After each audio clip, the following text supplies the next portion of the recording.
आपके पसंदीदा एक्टर कौन थे? मुझे बलराज साहनी साहब बहुत अच्छे लगते थे। हालांकि हालांकि बलराज साहनी साहब ने कोई गाना नहीं गाया है नाच नाच के, एक्सेप्ट वो ओ मेरी ज़ोहरा जबीं, एक्सेप्ट यश जी वाला वक्त वो मुझे बहुत अच्छे लगते। वो कुछ प्लेजेंट था उनमें, और अब मुझे और भी अच्छे लगने लगे हैं जब मैं पीछे देखता हूँ। मेरे मम्मी डैडी के फेवरेट दिलीप साहब थे, तो उनकी वजह से वो बहुत अच्छे लगते थे।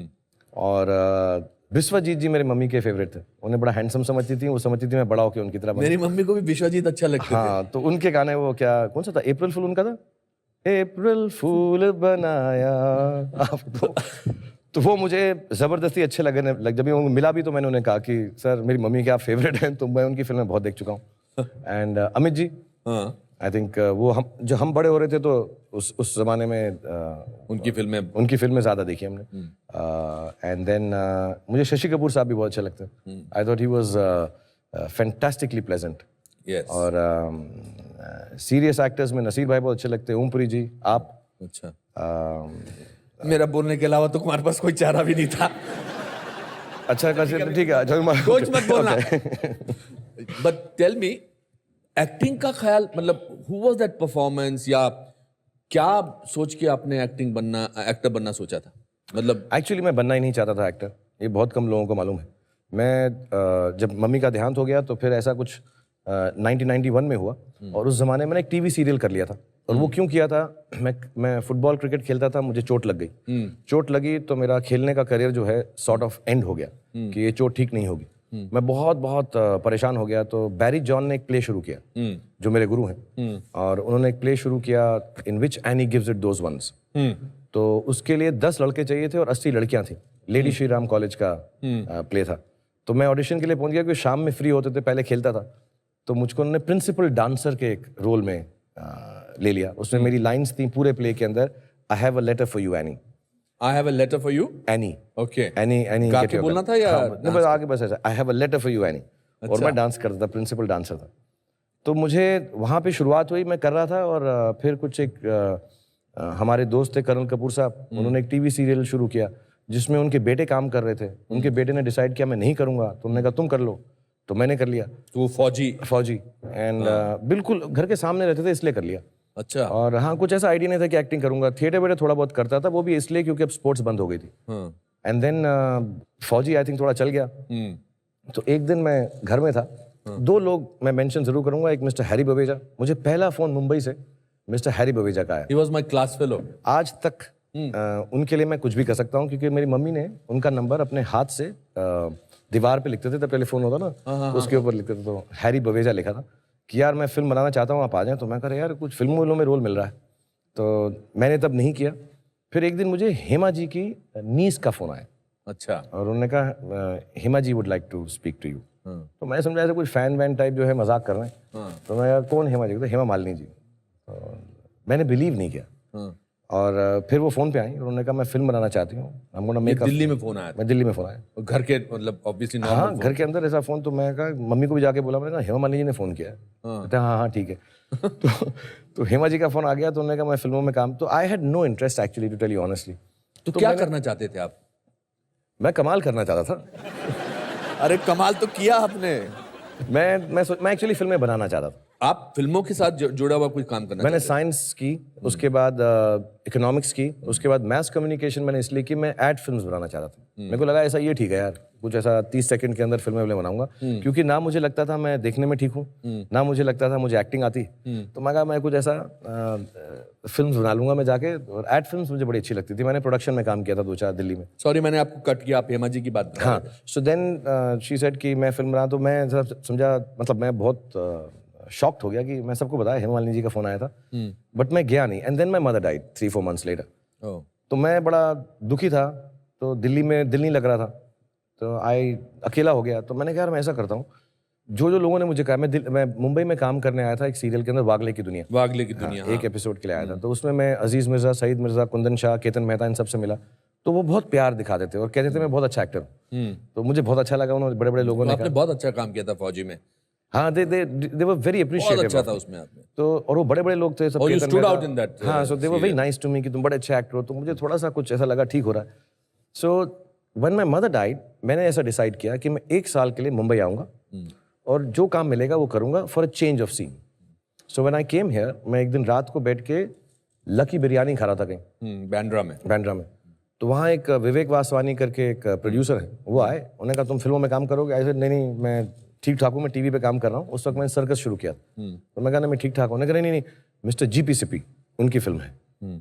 और तो मैं कहा ठीक है, ऐसे बात कर रहे हैं. फिर मैं चला गया. सुबह सुबह वो आ गए घर में, और मैं ऑफिस में रहता था अजीज और सईद मिर्जा के. तो उन्होंने मुझे बुलाया, कहा चलो, and he took me to GP साहब. एंड आई रिमेंबर GP साहब ने मुझको देख के बोला, he will be a hero, his hair is like a bear. अच्छा. मेरे बाल ऐसे कैसे करो.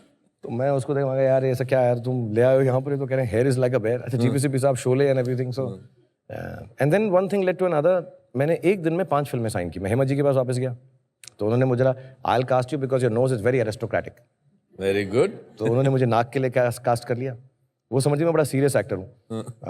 राजीव मेहरा साहब की एक फिल्म में और कोई हीरो थे शायद, वो नहीं कर सके, तो उन्होंने मुझे ले लिया उस दिन. राकेश रोशन जी किंग अंकल बना रहे थे अमित जी के साथ उस वक्त. राइट.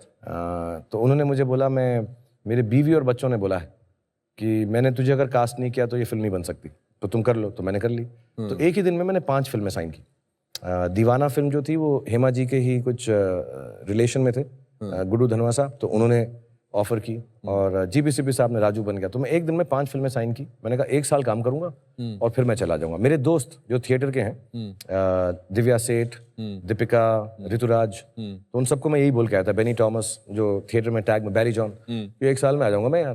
तो उन लोगों ने मुझे बोला भी था, हाँ यार तू ये वाले के साथ एक्टिंग करना, उसके साथ करना, 1 ईयर बाद. सो दे आर स्टिल वेटिंग, और सम ऑफ देम आर हियर. अब मुझे 25 साल हो गए और मैं वापस नहीं गया. जिस दिन आपने 5 फिल्में साइन की थी, आपको उस दिन लगा था कि लाइफ में कुछ भी हो सकता है? एक्चुअली जिस दिन मैं मुंबई में पहली बार आया, और जब मैं फर्स्ट टाइम यहाँ पर आया था, तो मेरे पास वापस जाने के पैसे नहीं थे.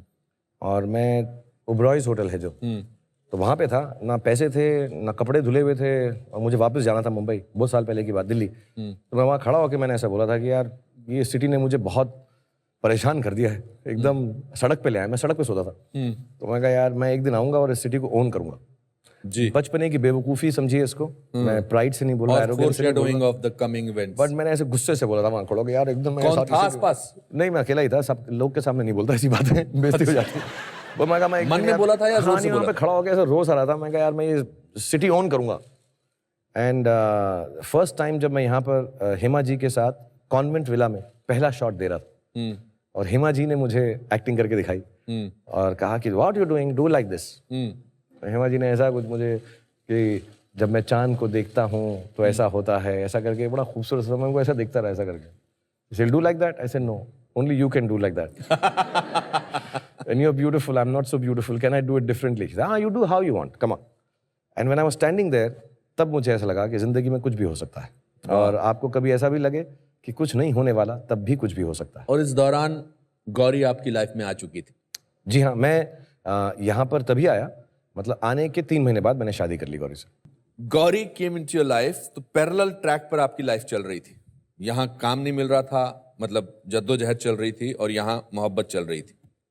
आई मेट गौरी जब वो 14 साल की थी और मैं 18 साल का था. आप 18 साल के थे? मैं 18 साल का था. मैं दिल्ली में पार्टीज हुआ करती थी जहाँ पर उस ज़माने में ऐसा हुआ करता था कि लड़के एक साइड पे बैठते थे, लड़कियाँ एक साइड पे. फिर उसके बाद उठकर जाना पड़ता था, may I have the next dance with you. तो मुझ में आज तक और उस वक्त भी I have never been able to, आप जानते हैं मुझे सालों से, मैं कभी भी किसी लड़की से बात नहीं कर सका हूँ. मैं पर्सनल लाइफ में बहुत शाय हूँ. तो आज तक मैंने किसी लड़की से बात नहीं की ना. मुझको ऐसा लगता था मैं किसी लड़की से आके कहूँगा कि यार may I have this dance with you, कहेगी नो, तो मैं वहीं पर पिघल कर ढेर होके मतलब ऐसा वैसे बहुत कम होगा. नहीं मैं आप में से कोई मना करेगा अगर ये कहेंगे कि I want to have a dance with you? ऐसा I have never been able to ask a girl anything in my life. But you are shy. I'm very shy. इतनी हैरानी की बात है, मैं आपको इतने सालों से जानता हूँ, आप शाय हैं. हाँ, मैं बहुत शाय हूँ. और आप रोमांस के बादशाह हैं. मुझे ऐसा लगता है जो शाय होते हैं वही रोमांटिक होते हैं. जो थोड़े से आउटगोइंग होते हैं वो ऐसे, मैं समझ गया. हाँ, वो जमता नहीं. मतलब पता नहीं किसकी तरफ इशारा है. अपनी शाइनेस की भड़ास जो है रोमांटिक रोल करके निकालता हूँ. सिनेमा में निकालता हूँ. तो मैं कभी भी किसी लड़की से बात नहीं कर सका. मैं सेग्रीगेट स्कूल से हूँ, सेंट कोलंबस से, वहाँ लड़कियाँ नहीं थी. मैंने आज तक किसी लड़की से मतलब 18 साल की उम्र तक ना किसी से बात की थी। कॉलोनी में होंगी जो लड़कियां, एक दो किसी को जानते होंगे, मोहल्ले में बड़े हुए होंगे जिनके साथ। पर आप कॉलोनी वगैरह में हीरो वगैरह की तरह चलते थे बिल्कुल या नहीं था मैं, बिल्कुल नहीं था। ऐसा कुछ नहीं था? कुछ भी नहीं था। मैं मेल गड्ढा मुझे बुलाया करते थे। क्या बोलते थे? मेल गड्ढा, मेल गाड़ी में बहुत तेज भागता था। हाँ हाँ हाँ तो उसके लिए मुझे दिल्ली में ऐसे छेड़े रखी जाती हैं, छेड़े बोलते हैं। हाँ, छेड़े छेड़े मेरे को। ओ मेले ओ ए, तो मेला मेला करके बुलाते थे मुझको। बट बाकी दूसरे जो मेरे दोस्त थे, कालू, पिन्नी, हाँ। बिट्टू, गिट्ठी, ऐसे हमारे छेड़े घर के पास एक फैमिली थी, उनका नाम था, चारों बच्चों का नाम था मिड टोला पापा ते चीना। वहीं से मुझे आइडिया आया था वो जो हमने कहाँ आना कोकी ओबो ओलुलु पापा, हैं? वो करके दिखाएंगे बाद में थोड़ी देर बाद। After this. हाँ। बट या sir, I never asked a girl for a dance. हम जाते थे ऐसा वाइट शर्ट ब्लू जीन्स पहन के कुछ, एंड तो मेरे दोस्त के साथ एक बार वो डांस कर रही थी कोई लड़की, तो मेरे दोस्त को मैंने बोला यार मैं इनके साथ डांस कर सकता हूँ, तुम पूछ लो। अशोक वासन है, वो सिंगापुर में है अभी। तो मेरे 3 दोस्त हैं जो बहुत करीब हैं, विवेक, अशोक और रमन। तो अशोक ने कहा हाँ हाँ, तो उसने ऐसा बोल दिया होगा उसको कि इसके साथ डांस कर लोगी, तो उसने कहा हाँ, तो मैंने डांस कर लिया। तो उन्होंने डांस किया, मैंने उनसे नाम पूछा और वो बहुत अच्छी थी। मैंने उनसे पूछा आपका टेलीफोन नंबर देंगी, क्योंकि मुझे और चीज़ें आती नहीं थी पूछना। तो उन्होंने कहा हाँ दे दूंगी। और वो पहली लड़की थी जिनसे मैंने डांस किया या उनसे नाम पूछा या टेलीफोन नंबर पूछा। मगर यही ठीक है यार, एहू कुड़ी लेनी है, एहू कुड़ी चाहिए है। इसने नहीं बोला है, इसी को सेट कर लो।